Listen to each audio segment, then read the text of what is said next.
One of the saddest things that we have come across in the history of African music is the conflict between Peter Okoye and his brother Paul. Many of us had admired the duo called Psquare, and in an open letter, Peter has written to his brother by stating that he has always wanted to make peace, but his brother has not been the peaceful one. His letter reads, "My dear brother Paul, just like I have told you several times, I am not in any competition with you or anybody else. However, seeing you grant countless interviews where you constantly discredit my efforts in the group that we both created and built together really speaks volumes.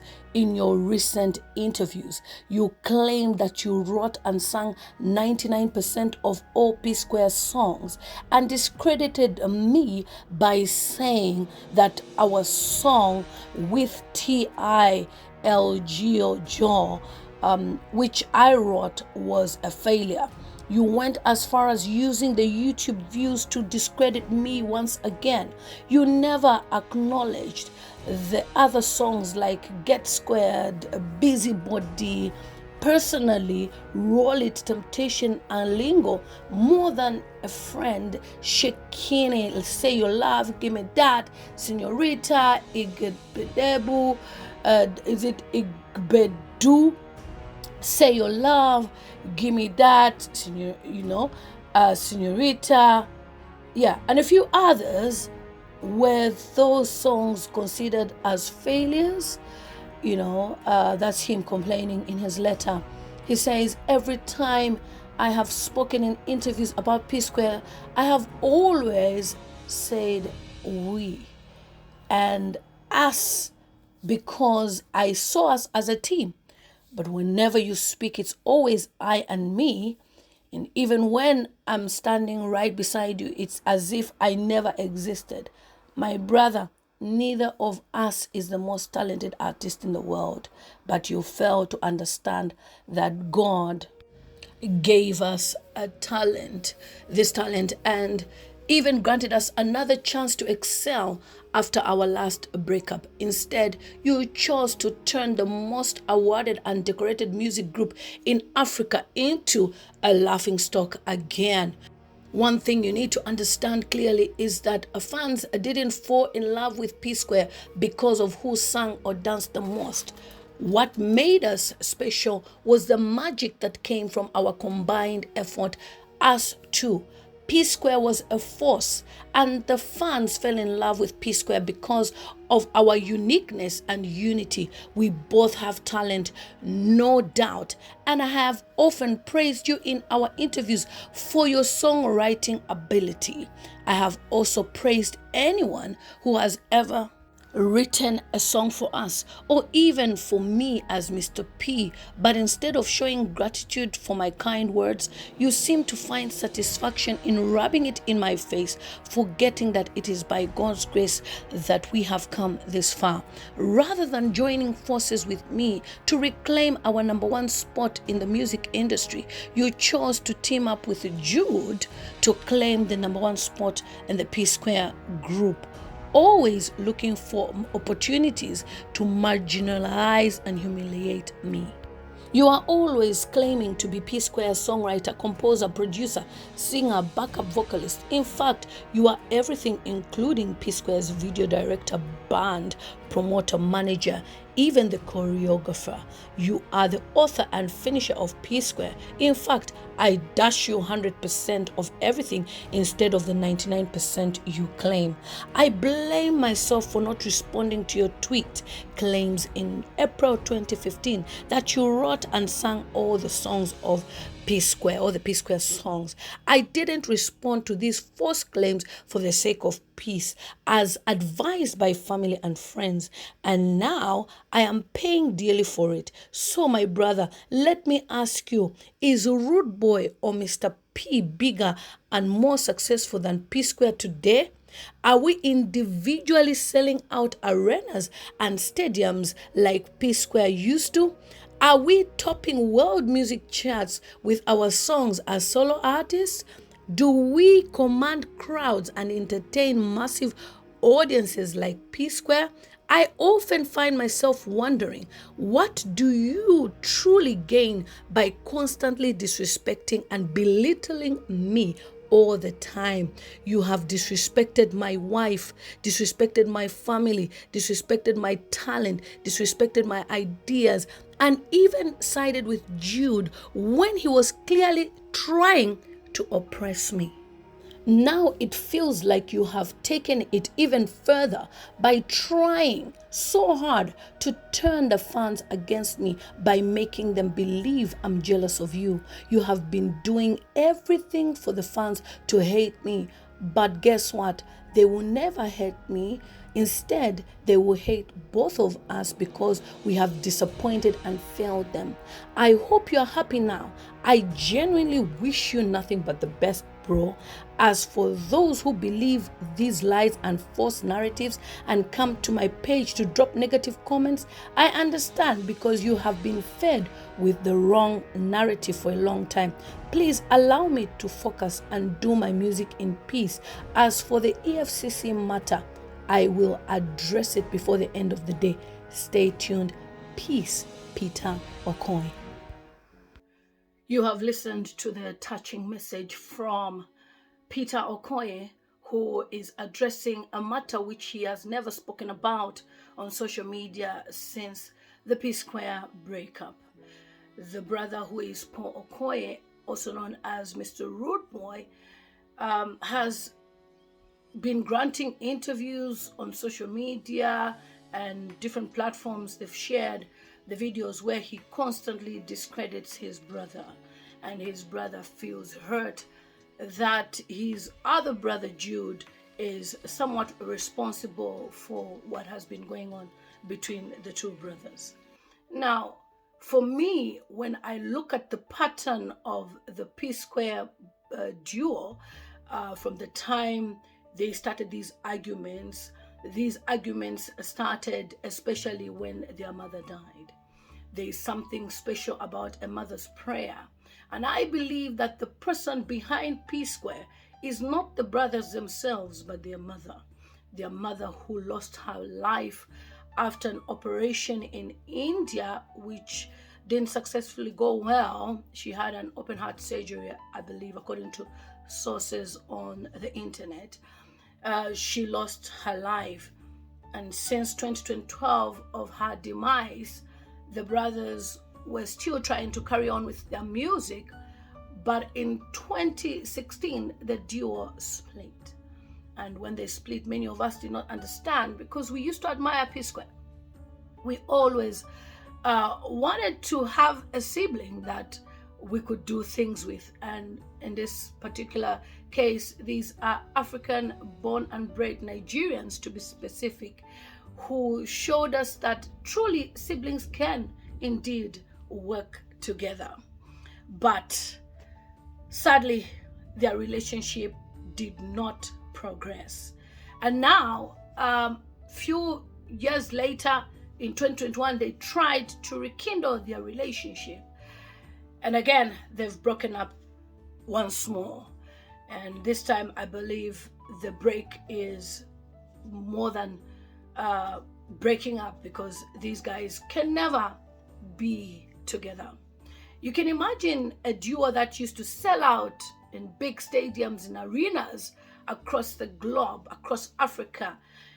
Today, they are a laughing stock. Just like his brother Peter has said, brother to Paul has said, today people are laughing at us.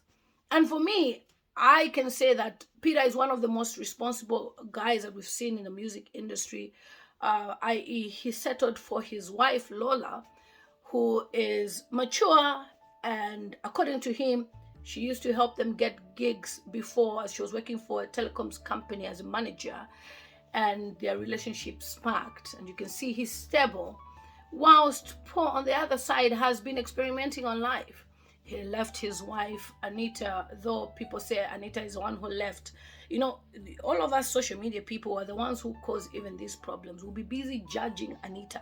She's left the house, she's gone to America, but you don't even know who has a problem. Clearly, from what we can see here, Obviously, Paul has a problem here.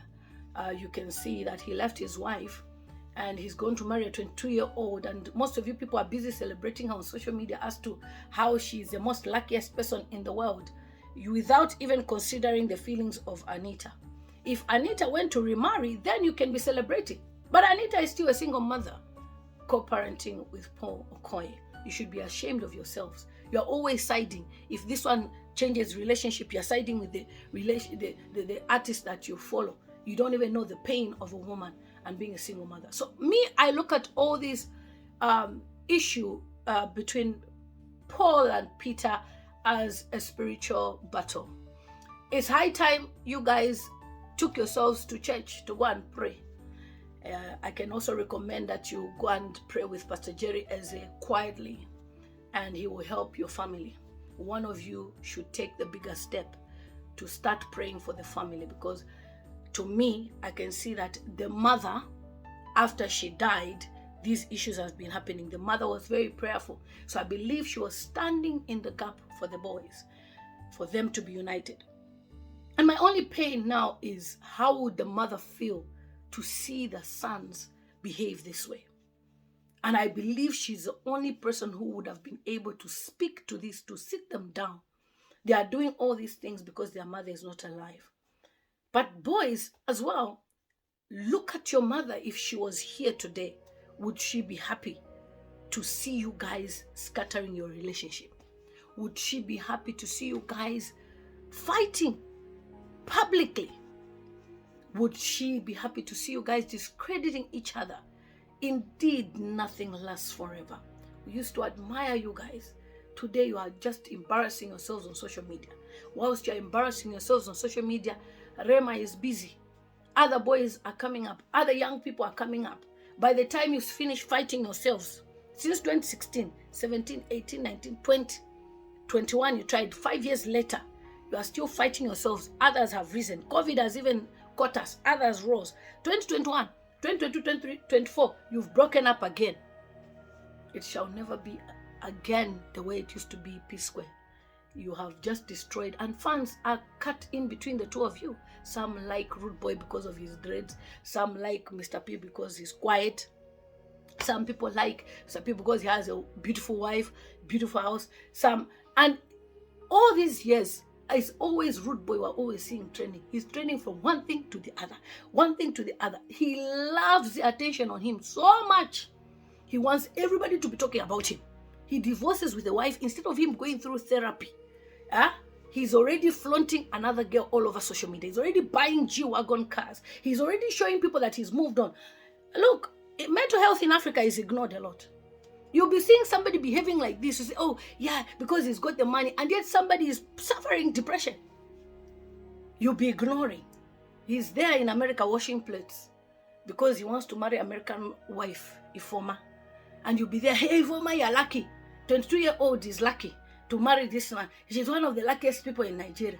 There are so many people who are lucky in Africa who don't even come to social media to flaunt. He is constantly seeking attention, constantly discrediting his brother. It's very unfair. And this thing of sibling rivalry is in the African context, where it's either it's a mother, another family member instigating the so-called separation where siblings are not even loving each other. Somebody will just say something to a sibling and the sibling will think the other one is true. This one is a spiritual battle. Life is spiritual. Somebody somewhere is doing spiritual work on you people. And you have to take this seriously by taking it to the Lord in prayer before you spoil your own legacy. A legacy that you built with your own hands. You are now destroying it. This is a spirit of poverty, spirit of backwardness, spirit of, oh, you have made it almost there. Now you are pulling yourself backwards. Before you know it, you'll be spending money on lawsuits and lawsuits. Before you know it, your money is finished. Brands now, they are dealing with the latest, who is the latest singer. When it was a duo, yes, brands want to deal with you. But yes, individually, you can try to push here and there, but you are failing to sell out stadiums because you are constantly fighting each other. Somebody somewhere is influencing the other brother so that these people hate each other. I know what I'm talking about. Sibling rivalry is there. where the other sibling feels bigger.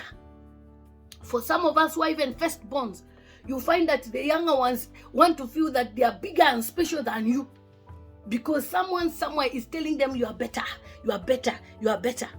You can imagine if somebody is influencing Paul, if it's Jude, their brother, is doing this, telling him you are better than the other one, then he's doing a bad thing as a brother. You have failed. You have failed to control these boys, which you can easily sit them down and tell them, look, we are siblings. Whatever the case, let's continue to make money. Let the fight stay indoors. But you are publicly announcing your fights, publicly discrediting each other. All we'll do as fans is create content. Fans will talk about you people. But at the end of the day, it is you, your family, that will suffer the loss. Your season is now no more. It's gone. It's gone. And if you continue like this, by the time you start catching up, you'll be in debt. Because before you find yourself in that angle, start working on your relationship now. Start building. Your relationship can only be built back with prayer, not by dancing and singing kokoliko and what. You have to be in a place of prayer. And who knows, maybe God wants you to be singing gospel. That's why you are fighting. You need to turn the leaf and you'll be a testimony to the world that so people can actually change from what they used to be before. Now they are this. With that, guys, I just thought let me share this video with you and tell me what you think in the comment section below. And I feel that Psquare can do better than this. You know, the Usher of Africa. I even used to think it was one person before. Then I realized there were actually two, and the other one would have little dreads before they grew longer. And the other one always used to be smart. And they would dance to their songs, sing their songs. We grew up with these guys. So we are affected. We feel bad when they are fighting. We are feeling, but for some of us, we are feeling bad. Whether I listen to gospel or not, the fact that these are people who we have seen grow in their music industry right before our eyes. We were proud to see an African reaching as far as BET. Now they are fighting each other. Whew, I don't know who do us Africans. Always fighting, always fighting. Anyway, guys, see you on my next video. It's a girl in the mountains.